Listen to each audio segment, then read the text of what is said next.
अस्सलाम वालेकुम मोहतरम नाज़रीन और सामीन, खुश आमदीद कहती हूँ आप सबको अपने चैनल सईदा वॉइस पर। में कहा जाता है उस्ताद हमारे रूहानी माँ बाप होते हैं, और बेशक खुश नसीब होते हैं वो लोग जिनको ऐसे बेहतरीन उस्ताद यानी टीचर का साथ मिल जाए।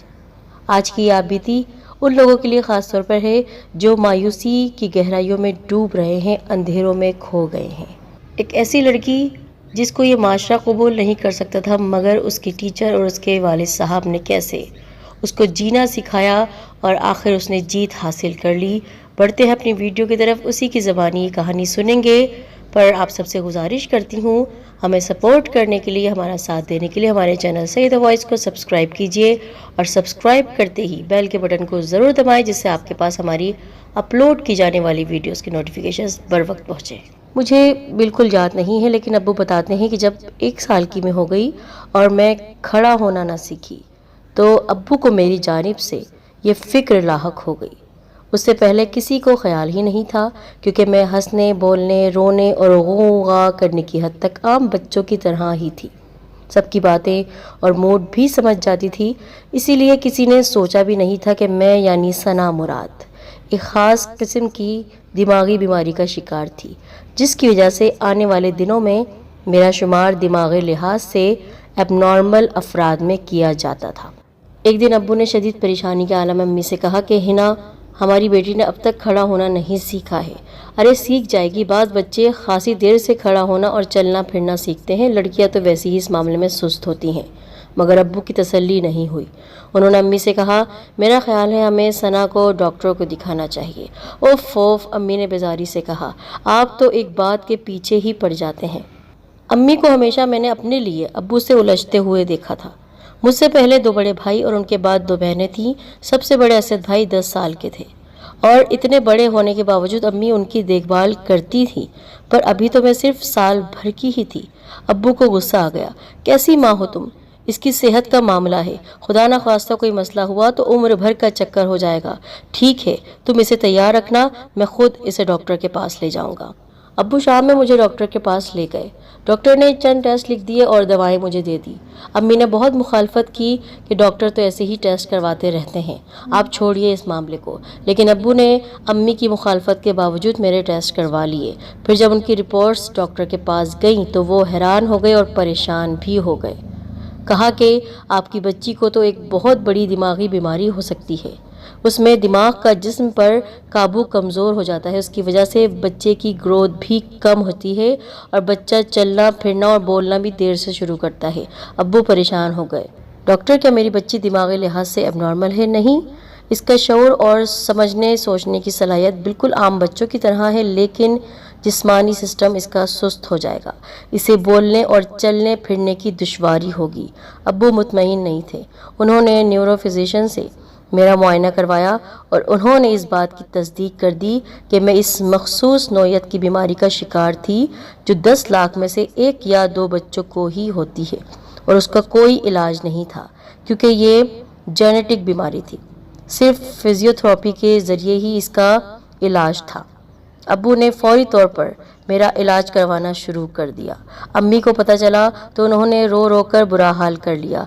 हाय, इसे अब कौन पूछेगा, आजकल तो अच्छी खासी सेहतमंद लड़कियां घरों में बैठी रह जाती हैं। खुदा के लिए, अल्लाह के लिए चुप हो जाओ, अब्बू चिढ़कर बोले। यह भी सिर्फ 1 बरस की है, और रोने धोने के बजाय इसके लिए दुआ करो और कुछ अमल भी करो। उस वक्त हमारे पास एक नई स्पोर्ट टीचर मिस फ़ायज़ा आई। एक दिन उन्होंने मुझसे कहा, सना आप दौड़ा करें। मिस, मैं दौड़ नहीं सकती हूँ, मुझसे दौड़ा नहीं जाता। मैंने मजबूरी बताई। उस वक्त मैं 7-8 साल की थी। मिस फ़ायज़ा ने हैरत से मुझे देखा, क्यों नहीं दौड़ सकती? मैं जब दौड़ने की कोशिश करती हूँ गिर जाती हूँ। मैंने बेबसी से कहा, कोई बात नहीं, मैं तुम्हें सिखाऊंगी। मिस फ़ायज़ा ने मेरी हौसला अफजाई की। मिस फ़ायज़ा बहुत अच्छी और ज़हीन टीचर थी। वो बच्चों को उनकी सलाहियतों के लिहाज से सिखाती थी, और अब उनकी तवज्जो का मरकज़ मैं ही थी। एक रोज़ जब हम मैदान में आए तो मिस फ़ायज़ा ने कहा, सना आज तुम अकेले मैदान के 2 चक्कर लगाओगी। अकेले? मिस, मैं भाग नहीं सकती हूँ। नहीं, तुम भागोगी, भाग सकती हो। اور جب میں نے میدان کے چکر لگانا شروع کیے تو میں برے طریقے سے گری، جس کی وجہ سے میرا چہرہ زمین سے ٹکرایا، ناک اور سر سے خون نکل آیا۔ مس فائزہ نے دوڑ کر مجھے اٹھایا اور جلدی سے اندر لے گئیں۔ میری مرہم پٹی کی گئی۔ جب میں اسکول سے گھر آئی تو امی پریشان ہو گئی، یہ کیسے ہوا؟ امی طیش میں آ چکی تھی اور ڈانٹنے لگی کہ کیسی بے رحم ظالم ٹیچر ہے، میری معصوم بچی کے ساتھ یہ سلوک کیا۔ ابو نے جب دوسرے دن جا کر مس فائزہ سے پوچھا تو انہوں نے کہا کہ اسپورٹس میں نے ثنا کو ریس کے لیے چنا ہے، لیکن وہ اس قابل نہیں ہے، ڈاکٹر نے اسے زیادہ تیزی سے حرکت کرنے سے منع کیا ہے، وہ ڈاکٹر ہیں۔ لیکن میں نے خصوصی بچوں کی بحالی کے لیے، ان کو ٹھیک کرنے کے لیے کورس کیا ہے، اور میں نے یہ بات پڑھی ہے، سیکھی ہے کہ بچہ جس کام سے گھبرائے اسے اسی کام کو کروانا ہے مجھے۔ ثنا دوڑنے سے گھبراتی ہے، اسے ڈر لگتا ہے وہ گر جائے گی، اور مجھے اس کے اندر سے پہلے یہی ڈر نکالنا ہے۔ لیکن دیکھیں اسے کتنی بری طرح چوٹ آئی ہے۔ کوئی بات نہیں، گرے گی لیکن سنبھل جائے گی، میں آئندہ اس بات کا خیال رکھوں گی۔ ابو سمجھدار انسان تھے۔ یہ میری خوش قسمتی تھی کہ میرے باپ نے میرا ساتھ دیا اور مس فائزہ کی اس تربیت کے انداز کو سراہا۔ مس فائزہ نے اب میرے لیے احتیاطی تدابیر شروع کر دی تھی، یعنی ہیلمٹ وغیرہ میرے لیے لے آئی تھی، تو میں اگر میدان میں گر پڑتی بھی تو مجھے چوٹ نہیں آتی تھی۔ وہ مجھے پانی پلاتی، مجھے پیار کرتی، لیکن مجھے بھاگنے سے منع نہیں کرتی۔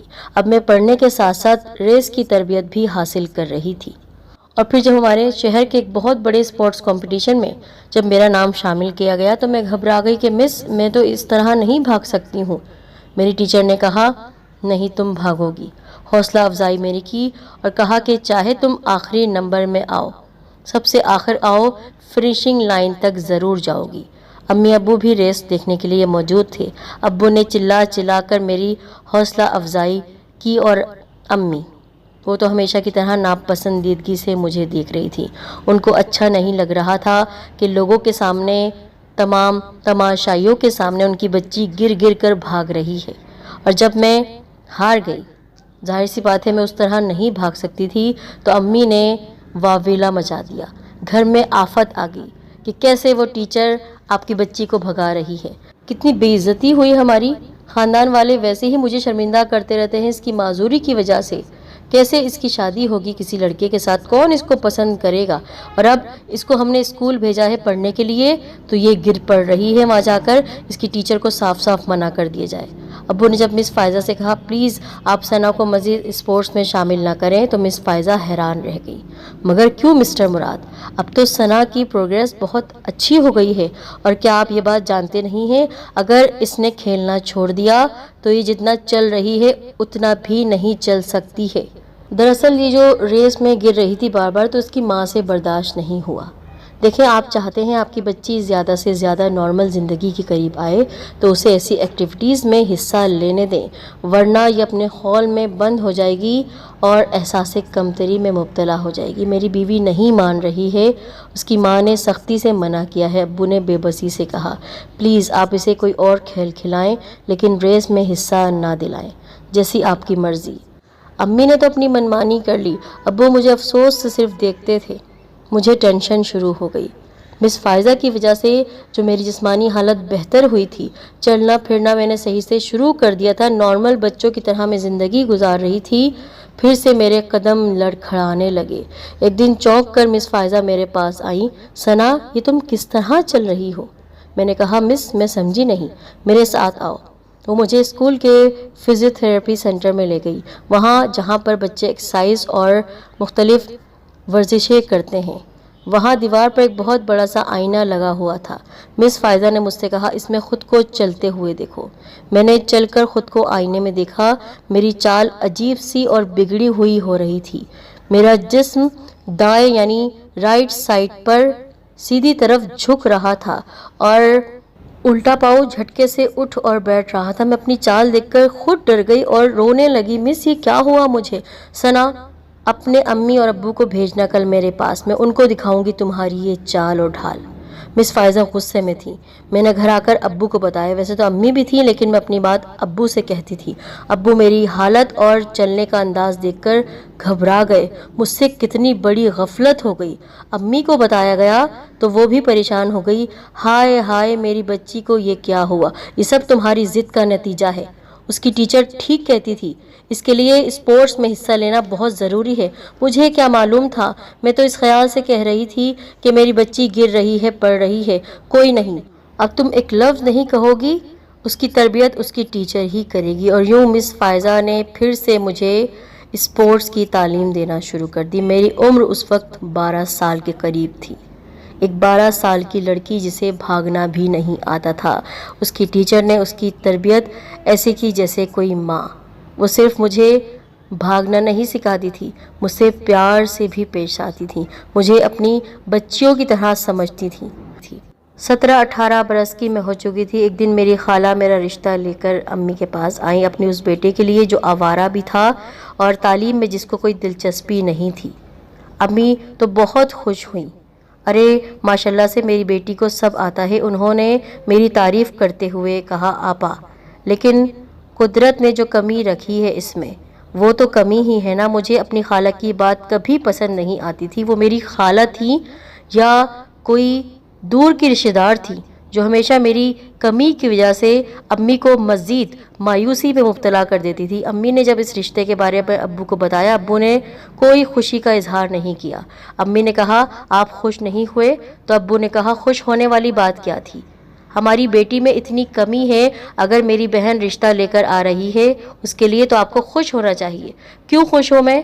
मेरी बेटी में कोई कमी नहीं है, हर चीज़ में वो बिल्कुल मुकम्मल है। मेरे लिए मुकम्मल है मेरी बेटी।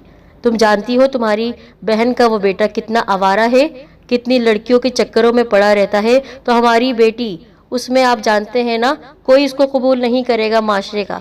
और फजूल बातें अब तुम नहीं करोगी। मेरी बेटी की शादी वहीं होगी जहां मेरी दूसरी बेटियों की शादी होगी, और अब तुम किसी मामले में टांग नहीं अड़ाओगी। अम्मी वहां से चली गई मुंह फुलाकर। मुझे अपने अब्बू पर उस वक्त बहुत फ़ख्र महसूस हो रहा था।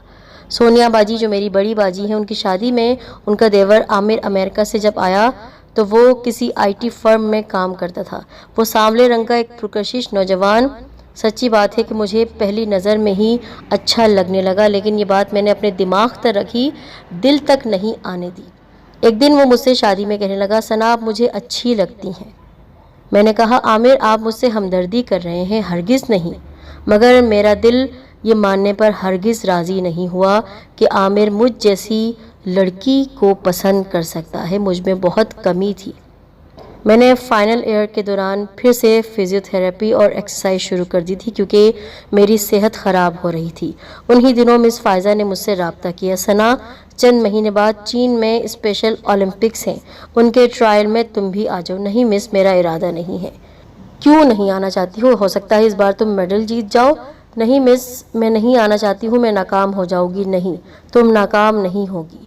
मैंने अब्बू से बात डिस्कस की। अब्बू ने तो खुशी का इजहार किया, पर अम्मी यही समझती रही कि रिश्ता मौजूद है, इसकी शादी कर दो और घर से इसको दफ़ा ही कर दो। अब्बू ने तमाम मामलात को जब हैंडल कर लिया था तो अम्मी अब चुप ही थी। एक दिन आमिर ने मुझसे कहा कि चीन में जब ओलंपिक्स हो रहे हैं तो आपको भी हिस्सा लेना चाहिए, मैंने सुना है आपकी बहन से। तो मैंने आमिर से कहा, आप प्लीज़, आमिर मुझसे क्यों इतनी बात करना चाहते हैं? क्यों आपको बुरा लगता है सना? नहीं, आप बहुत अच्छे हैं, मुझे आप बुरे नहीं लगते हैं, लेकिन कमी मुझ में है। प्लीज़ सना, ऐसा मत कहा करें। अल्लाह की कसम, मैंने कभी इस बारे में नहीं सोचा है। आप नहीं सोचते लेकिन दूसरे सोचते हैं। दूसरों की बात मत करें। सना, मैं आपसे शादी करना चाहता हूँ। आमिर, आप जज्बाती फ़ैसला कर रहे हैं। नहीं, मैं आपसे शादी करना चाहता हूँ। ओलंपिक से वापसी के बाद मैं आपके घर रिश्ता लेकर आने वाला हूँ। मैंने उस वक्त तो उसकी बात को मजाक समझा, लेकिन जब चीन के ओलंपिक्स में मैं चली गई तो फिर वो मुकाबला मेरी ज़िंदगी का सबसे हसीन मुकाबला बन गया। ऐसा शानदार हमारा इस्तकबाल हुआ चीन में, इतनी ज़बरदस्त पजीराई मुझे मिली। सना, मुझे यकीन है इस बार तुम मेडल ज़रूर लेकर आओगी। मिस फ़ायज़ा ने मेरी कारकर्दगी देखते हुए कहा। मुझे यकीन है मिस, इस बार मैंने भी कहा, और ये यकीन मुझे दिया था आमिर ने। दूसरी रेस जो 1000 मीटर्स की थी वो 2 दिन बाद थी। مجھے ڈر لگ رہا تھا اندر سے، لیکن مس فائزہ نے کہا تھا اس بار کوئی خاص مہمان آ رہے ہیں، ہارنا نہیں تم اس بار، عزت کا معاملہ ہے بیٹا۔ اب جب شروع ہوا ریس کا آغاز تو پھر 2 لڑکیاں میرے ساتھ ہی تھیں، وہ مجھ سے آگے نکل رہی تھی۔ اس موقع پر میرے قدم پھر سے لڑکھڑانے لگے۔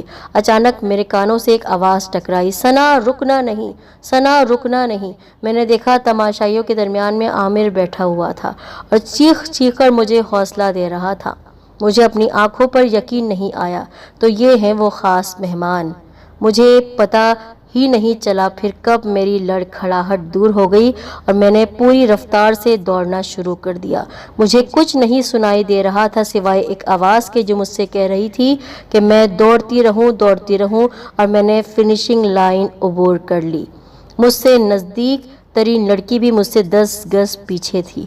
میں نے گولڈ میڈل جیت لیا۔ مس فائزہ آ کر مجھ سے لپٹ گئی اور وہ زندگی کی سب سے بڑی ریس میں جیت گئی، اپنی استاد، اپنی ٹیچر، اپنے پاپا اور اپنے ہونے والے شوہر۔ جی ہاں، عامر سے پھر میری شادی ہو گئی۔ یہ سب میری زندگی میں نہ ہوتے تو میں آج آپ کو نارمل زندگی گزارتی ہوئی نظر نہیں آ رہی ہوتی۔ شکریہ ادا کرتی ہوں اپنے ان